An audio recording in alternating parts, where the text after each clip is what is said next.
Die Westfjorde. Definitiv einer der Höhepunkte meiner Reise durch Island. Grandiose Natur, das Gefühl grenzenloser Freiheit und Papageientaucher. Ganz ehrlich, ich fahre hier erst wieder weg, wenn ich die berühmten Papageientaucher des Westkaps gefunden habe. Doch die wollen hart erarbeitet sein. Der Weg ans Kap ist weit und anstrengend, denn auf meinem Weg nach Westen erwarten mich die endlosen Schotterstraßen entlang der Fjorde und durch die Berge.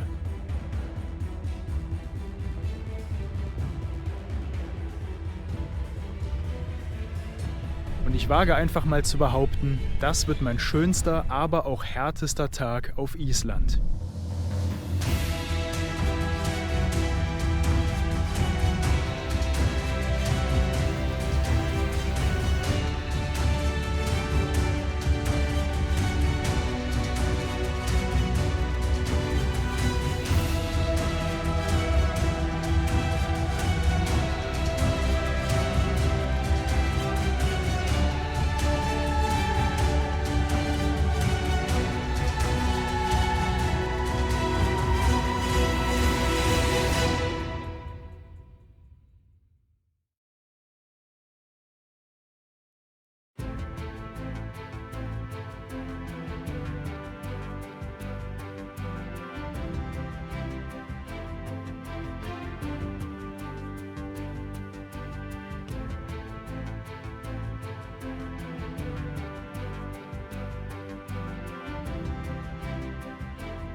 Moin zusammen, ich habe die Ringstraße mittlerweile verlassen und bin auf dem Weg in Richtung Westfjorde. Da möchte ich auf die Suche nach einem ganz besonderen Vogel gehen, der es immer geschafft hat, mir aus dem Weg zu gehen, wenn ich irgendwo da in der Nähe war, wo er vorkommt, sei es auf England, sei es auf Irland oder sei es irgendwo an der schwedischen Küste. Ich rede vom Papageitaucher, wie ich ihn immer nenne, der Papageientaucher, und den möchte ich unbedingt wenigstens einmal im Leben live gesehen haben. Und jetzt bin ich auf Island, dem Land mit der größten Papageitaucherkolonie. 3 bis 4 Millionen Tiere sollen davon hier leben. Da wird es doch wohl möglich sein, den einen oder anderen zu finden. Und es ist bemerkenswert, wie sehr sich hier die Landschaft verändert hat. Während ich gestern Morgen noch gefühlt durch die schottischen Highlands gefahren bin, so fahre ich mittlerweile durch eine Gegend, wie ich sie ja aus dem Fernsehen von den Rocky Mountains kenne. Und es ist heute das erste Mal. Ich bin seit 5 Tagen auf Island. Es ist das erste Mal, dass ich ohne Griffheizung fahre. Die Sonne ist endlich draußen, es sind 12 Grad. Es fühlt sich so herrlich an, nicht mehr frieren zu müssen. So darf es gerne den Rest der Fahrt bleiben, Island. Wenn das so bleibt, dann werden wir zwei noch richtig dicke Freunde. Und man darf einmal mehr die Distanzen hier oben nicht unterschätzen. Von der Ringstraße sind es knappe 300 Kilometer bis ans Westkap. Warum? Weil man genau wie in Nordnorwegen um jeden einzelnen Fjord rumfahren muss. Westfjorde halt.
Das große Ziel des Tages ist die Landspitze Lathrabjarg mit dem daraufliegenden Kap Bjargtanga, der westlichste Punkt Islands und der zweitwestlichste Punkt Europas. 4 Stunden reine Fahrzeit sind es von hier bis an das Kap. Vorausgesetzt, man fährt in einem durch und auch vorausgesetzt, ihr könnt ein zügiges Tempo durchziehen. Die Westfjorde sind in vielerlei Hinsicht außergewöhnlich. Sie sind so sehr von Wasser durchzogen, dass 30% der gesamten Küstenlinie Islands auf die Westfjorde fallen. Und sie sind mit nur knapp 7000 Einwohnern selbst für isländische Verhältnisse sehr dünn besiedelt. Ich komme auf meiner heutigen Etappe zwar hin und wieder an einer kleinen Siedlung vorbei, die meisten Isländer wohnen hier aber in einsamen Häusern quer über die Berge verteilt. Richtige Nachbarn hat hier kaum jemand.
Wer aber glaubt, hier mit 100 km/h an das Westkap ballern zu können, den muss ich enttäuschen.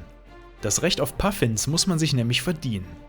Bis hierhin war ich auf Asphalt entlang der Fjorde unterwegs, ab hier geht es aber auf Schotterpisten mitten über die Berge weiter.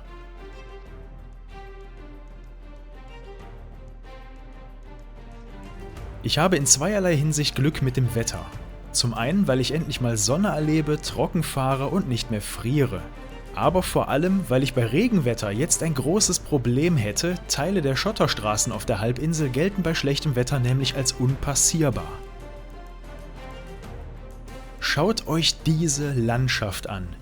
Würdet ihr euch hier noch wie auf Island fühlen? Ich fühle mich hier eher wie in Südosteuropa, denn mittlerweile brennt auch die Sonne vom Himmel und heizt den Boden auf. Zum ersten Mal erlebe ich, wie schnell sich Island von einem Gefrierfach zum Backofen wandeln kann. Erst hier fiel mir an diesem Tag auf, dass ich sehr wahrscheinlich nur wegen der Schotterstraßen so wenigen anderen Autofahrern begegne und Wohnmobile oder die auf Island omnipräsenten Campervans plötzlich gar nicht mehr unterwegs sind. Nur einen einzigen mutigen Wohnwagenfahrer werde ich heute unterwegs treffen und das ausgerechnet auf dem schlimmsten Stück der Straße kurz vor dem Westkap.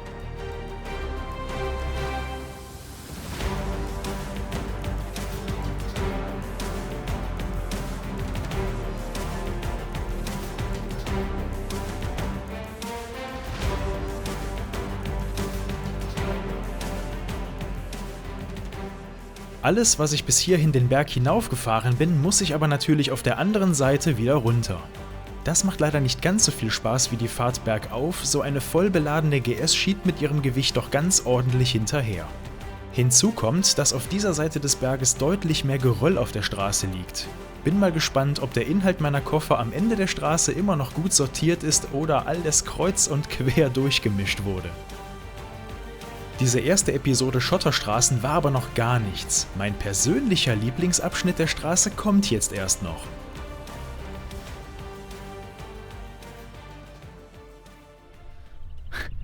15% Gefälle schicken die einen hier über Schotterstraßen schon über 2 Gebirgspässe. Und ich bin heilfroh, all mein Material dabei zu haben, denn ich hatte überlegt, mein Zelt dastehen zu lassen, wo ich letzte Nacht übernachtet habe, in der Nähe der Ringstraße. Das wären 270 Kilometer zum Westkap gewesen, das wären heute Abend aber auch wieder 270 Kilometer zurück gewesen. Ja, und da ich hier durchschnittlich mit 30, 40, maximal 50 km/h vorwärts komme, nee, ich bin heilfroh, all mein Zeug dabei zu haben und zur Not irgendwo am Wegesrand mein Zelt aufschlagen zu können. Diese Straße ist der Hammer. 15% Steigung auf losem Schotter sehen hier auf den Aufnahmen nicht nach sonderlich viel aus, wenn man die aber mit dem Motorrad fährt, vor allem bergab fährt, dann flößt einem diese Straße mit den vielen losen Steinen darauf einen enormen Respekt ein. Und es führt mir eindrucksvoll vor Augen, warum hier einige Straßen im Winter und bei Unwettern unpassierbar sind. Diese Abgeschiedenheit in Verbindung mit der schlechten Erreichbarkeit über endlose Schotterpisten haben in den letzten 25 Jahren zu besonders starker Landflucht in der Region geführt.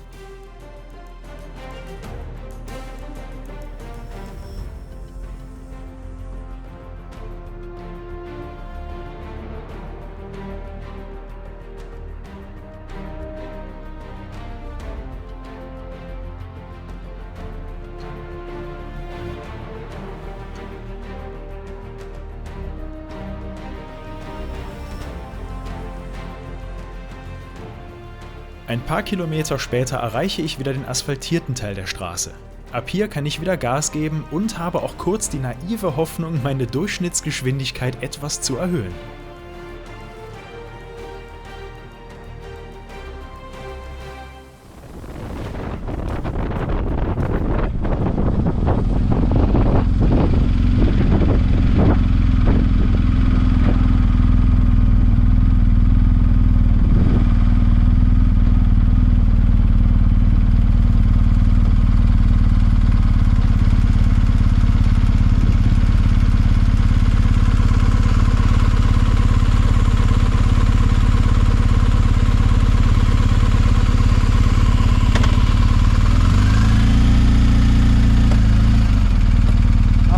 Da kommen die Nachzügler.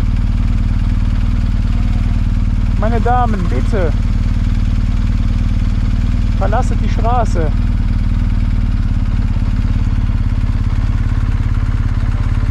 Na?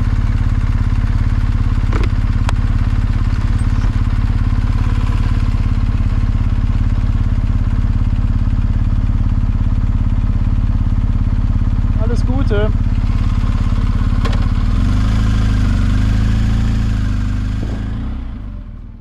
Wenn es eine Region auf Island gibt, die ich nochmal besuchen und ganz in Ruhe erkunden will, dann sind es die Westfjorde.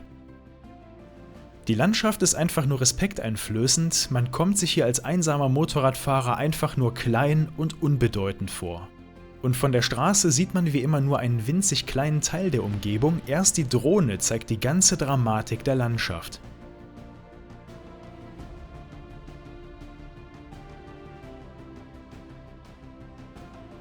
Ich hätte allein schon große Lust darauf, ein paar Tage an den Dutzenden Fjorden zu zelten und einfach nur den Tieren zuzusehen und die Seele baumeln zu lassen. Und natürlich kann man besonders im Norden der Westfjorde ganz hervorragend wandern gehen, abseits jeglicher Zivilisation, einfach nur für sich. Herrlich.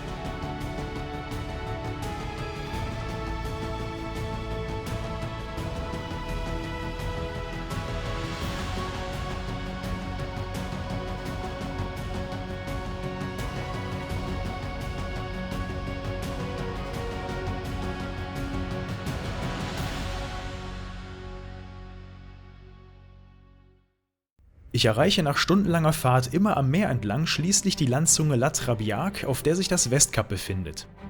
Die Landzunge ist ausschließlich durch beeindruckende Schotterstraßen erschlossen, die in der ersten Hälfte direkt am Wasser entlang führen.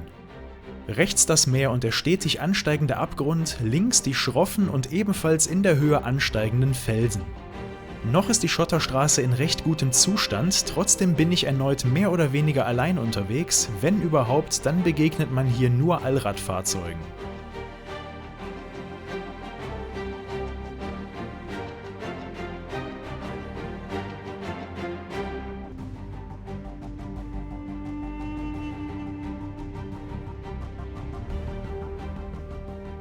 Später führt die Straße nach einem recht steilen Anstieg abenteuerlich durch die Berge, die letzten Kilometer ans Kap pumpt man hier ordentlich Adrenalin. Vorwärts kommt man hier nur noch im Schneckentempo, faustgroße Steine, Schlaglöcher und unübersichtliche Kurven bremsen mich runter. Und die Straße führt immer wieder abenteuerlich steil rauf oder runter, so wie hier.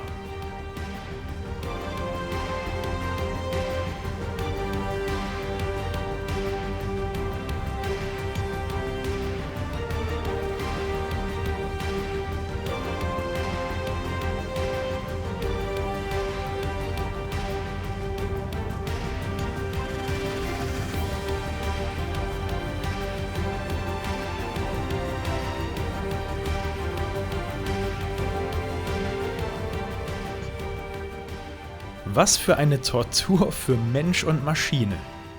Die GS sieht aus wie Sau, ich sehe aus wie Sau, mir schmerzen die Handgelenke und das waren knapp 1,5 Stunden Fahrt für 40 Kilometer Strecke.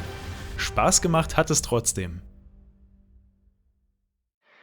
Mit dem Kap Bjargtanga habe ich nach den Azoren den zweitwestlichsten Punkt Europas und den westlichsten Punkt Islands erreicht. Irgendwo 250 Kilometer in diese Richtung kommt übrigens schon Grönland. So weit westlich ist man hier. Nicht ganz, bis Grönland sind es von hier aus immer noch gute 360 Kilometer. Darüber wird hier aber kein großer Wirbel veranstaltet, lediglich ein Leuchtturm, eine Wetterstation und ein paar Infotafeln erwarten den von der Reise ermüdeten Touristen hier. Dafür hat man aber dank der langen und anstrengenden Anreise vergleichsweise wenige Touristen um sich herum. Allein ist man natürlich trotzdem auch hier nicht. Die Steilküste des Kaps kann auf einer Länge von 14 Kilometern erwandert werden. Die bis zu 450 Meter hohen Felsen sind eine der größten Vogelbrutstätten der Welt, mehrere Millionen Vögel ziehen hier im Sommer ihren Nachwuchs auf. Dadurch wurden die Felsen auch für die Isländer interessant, denn die seilten sich hier früher an den Felsen ab, um den Vögeln ein paar ihrer Eier aus den Nestern zu stehlen. In einem so kargen Land muss man eben jede Nahrungsquelle nutzen, die man finden kann. Aber ich bin ja aus einem ganz bestimmten Grund hier. Gehen wir mal auf die Suche nach den Papageientauchern, immer der Nase nach. Man kann riechen, dass hier viele Vögel brüten, weil es riecht hier sehr, sehr unangenehm nach Ammoniak. Vögel zu finden ist hier nicht besonders schwer. Möwen und Tordalken gibt es zu Tausenden. Auf Island befindet sich die größte Tordalkenpopulation der Welt. 40% aller weltweit lebenden Tiere kommen zum Nisten nach Island. Tordalken vertragen sich dabei auch noch sehr gut mit anderen Vögeln, weswegen sie sich die Felsen mit den unzähligen Möwen teilen.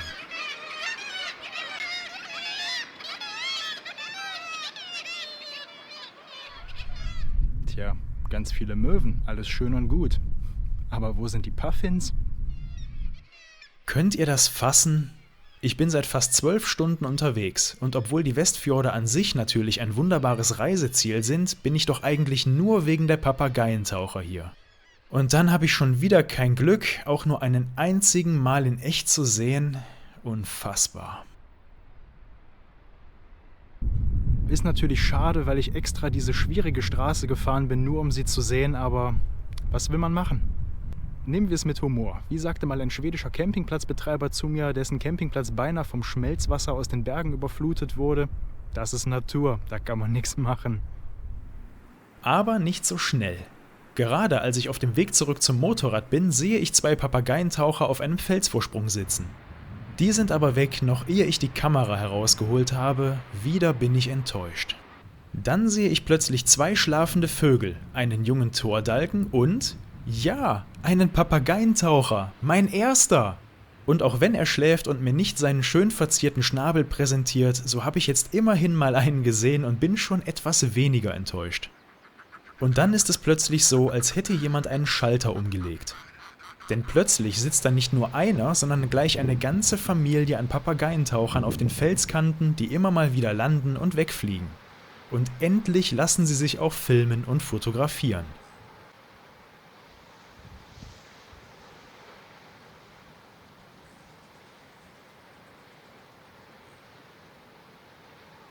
Papageientaucher kommen übrigens nur zum Brüten an Land, den Rest des Jahres leben sie komplett auf dem offenen Meer. Die auf Island geborenen Exemplare ziehen in der Regel in Richtung Kanada, da die Winter dort etwas milder sind und kehren erst im nächsten Frühjahr an Land zurück, um die nächste Generation aufzuziehen.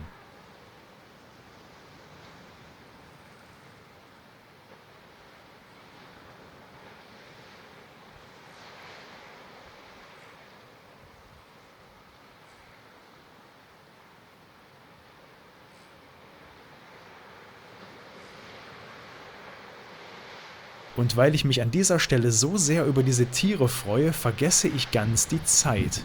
Ich habe ja noch einen Rückweg vor mir.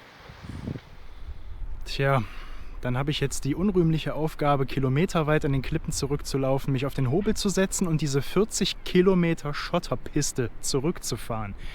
Plus die 2 Gebirgspässe unterwegs. Hurra! Aber es gibt leider nur einen Weg hier hin und es gibt nur einen Weg wieder hier raus. Deswegen, das war heute definitiv ein harter Tag. Aber wir haben ja noch ein bisschen was vor uns. Ich zeige euch noch 1, 2 Dinge. Es ist mittlerweile schon früher Abend und ich fahre daher heute noch so weit wieder zurück, wie ich komme. Aber keine Ahnung, ob ich die Westfjorde heute noch verlasse. Das Wetter soll die nächsten Tage gut bleiben. Wenn ich einen guten Spot zum Wildcampen finde, bleibe ich die Nacht über einfach hier. Und weil wir hier knapp unterhalb des Polarkreises sind, wird es nachts auch nicht mehr dunkel. Ich habe also keinerlei Zeitdruck. Und eben weil ich keinen Zeitdruck habe, lege ich nochmal eine längere Pause ein, als ich eine Stunde später wieder die Asphaltstraße erreicht habe. Dort habe ich auf dem Hinweg nämlich das Wrack der Garda liegen lassen, das holen wir natürlich noch nach. Die Garda ist das älteste Stahlschiff Islands und wurde früher für den Walfang eingesetzt. 1912 in Norwegen gebaut, verband es gleich mehrere Zeitalter der Schifffahrt. Es hatte sowohl einen Dampfantrieb als auch Segel, war also ein Hybridschiff und es konnte als Eisbrecher sogar dem isländischen Winter trotzen. Als die Regulierungen rund um den Walfang mit den Jahren aber immer strenger wurden und sich der Unterhalt schließlich nicht mehr lohnte, trieb das Schiff hier 1981 an Land. Seitdem empfängt das langsam vor sich hin rostende und zerfallene Schiff Touristen bei ihrer Ankunft an der Landzunge Latrabjarg, kurz bevor sie auf die Schotterstraße in Richtung Westkap wechseln. Und damit geht mein Abenteuer in den Westfjorden langsam zu Ende. Naja, nicht wirklich, ich muss ja immer noch knappe 200 Kilometer zurückjuckeln. Mal schauen, wie weit ich heute noch fahren muss, ehe ich einen Ort zum Campen finde. Meine Stimmung ist jedenfalls bombig.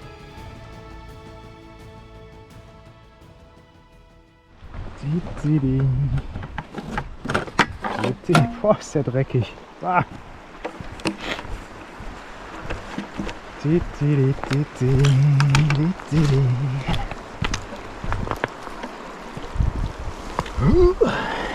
Einmal voll machen, bitte.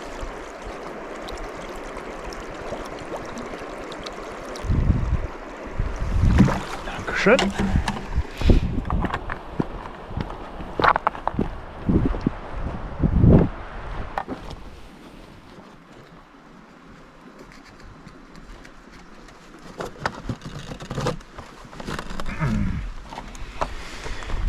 So, das war's auch schon. Und ehe jemand fragt, ja, auf dem Kanister steht ein W für Wasser, damit ich dann nicht in einem Anflug geistiger Umnachtung aus Versehen Benzin reinfülle. Und während ich hier so fahre, kurz noch 2 Worte in eigener Sache. Dieses Video liegt mir sehr am Herzen. Bei der Bearbeitung ist mir wirklich das Herz aufgegangen und ich war wieder für ein paar Tage zurück in den Westfjorden. Ich würde mich daher sehr freuen, wenn es das erfolgreichste Video der Island-Reihe werden würde. Wenn ihr mir also einen Gefallen tun wollt, dann teilt es doch gerne in euren Netzwerken, zeigt es euren Freunden, lasst gerne einen Daumen oder einen Kommentar da. Danke sehr.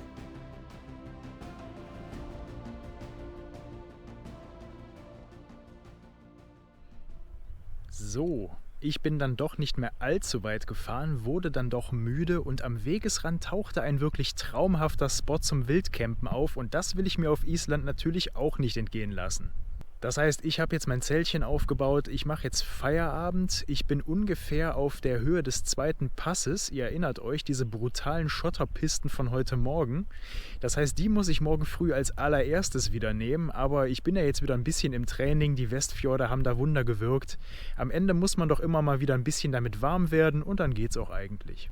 Wo ich hier so übernachte, zeige ich euch natürlich auch, aber erst in der nächsten Episode, denn ich muss euch ja natürlich auch noch zum Wiederkommen animieren. In der nächsten Episode fahren wir dann erstmal über die Passstraßen bis Olavsvik, bauen da unser Zelt auf und nutzen das als Ausgangsbasis, um ein bisschen die dortige Halbinsel zu erkunden. Und ich habe versucht mit Google Übersetzer mal rauszufinden, wie die eigentlich ausgesprochen wird. Snæfellsnesjökull? Keine Ahnung, ich habe es versucht, aber Doppel-L wird hier anscheinend auf Island wie SCH ausgesprochen, also... Keine Ahnung, wenn ich mal einen Einheimischen finde, frage ich ihn mal, wie dieser Name eigentlich ausgesprochen wird. Und obwohl die Halbinsel noch gute 80 Kilometer Luftlinie entfernt ist, kann man sie am Horizont mit bloßem Auge und noch besser mit dem Teleobjektiv bereits sehen. Ausgesprochen wird die Insel übrigens Snæfellsnes. Das, was mir in der Aussprache so Schwierigkeiten bereitet, ist der namensgebende Vulkan der Halbinsel. Wie der ausgesprochen wird, schauen wir uns dann in der nächsten Episode an. Und ich habe in diesem Video ganz bewusst noch nichts zum Honig-Whisky-Likör von Kassler, dem 10% Rabattcode GS10, oder dazu gesagt, dass der vor so einer großartigen Kulisse ganz besonders gut schmeckt. Denn einige von euch haben mich diesbezüglich kontaktiert und haben vollkommen recht, als Absacker passt der viel eher ans Ende des Videos statt an den Anfang. Daher spiele ich jetzt zum Ende der Episode noch kurz eine selbst gestotterte Werbung ein. Liebe geht an dieser Stelle raus an Jürgen in den Kommentaren zu Episode 3. Nee, im Ernst, trinkt euch nach langen Tourtagen gerne ein, aber don't drink and drive. Die Videoanalysen sagen mir aber, dass die meisten von euch älter sind als ich, daher denke ich nicht, dass ich euch das noch sagen muss. Für konstruktive Kritik wie der zur Werbung für Alkohol in einem Video rund um Motorradtouren und dass die eher ans Ende des Videos gehört, bin ich euch sehr dankbar, sofern sie denn konstruktiv ist. Allein mit der Aussage, dass meine Videos scheiße sind, ja, diese Kommentare gibt es hin und wieder, kann ich hingegen nicht viel anfangen. Wenn ihr also Kritik für mich habt, dann immer her damit, aber dann sagt mir auch bitte, wie ich es besser machen kann. Und damit soll es das für heute gewesen sein. Wo es nächstes Mal hingeht, wisst ihr ja jetzt bereits, daher freut euch auf 2 tolle Tourtage auf der Halbinsel Snæfellsnes. Ein eindrucksvoller Vulkan, schwarze Sandstrände mit tosender Brandung, raue Lavaformationen in sengender Hitze, jede Menge Schotterstraßen und eine Menge grandioser Eindrücke aus einer Region, die auch als Miniatur-Island bezeichnet wird. All das erwartet euch in 14 Tagen und ich würde mich freuen, wenn ihr wieder mit dabei seid. Danke euch fürs Mitfahren, bis zum nächsten Mal.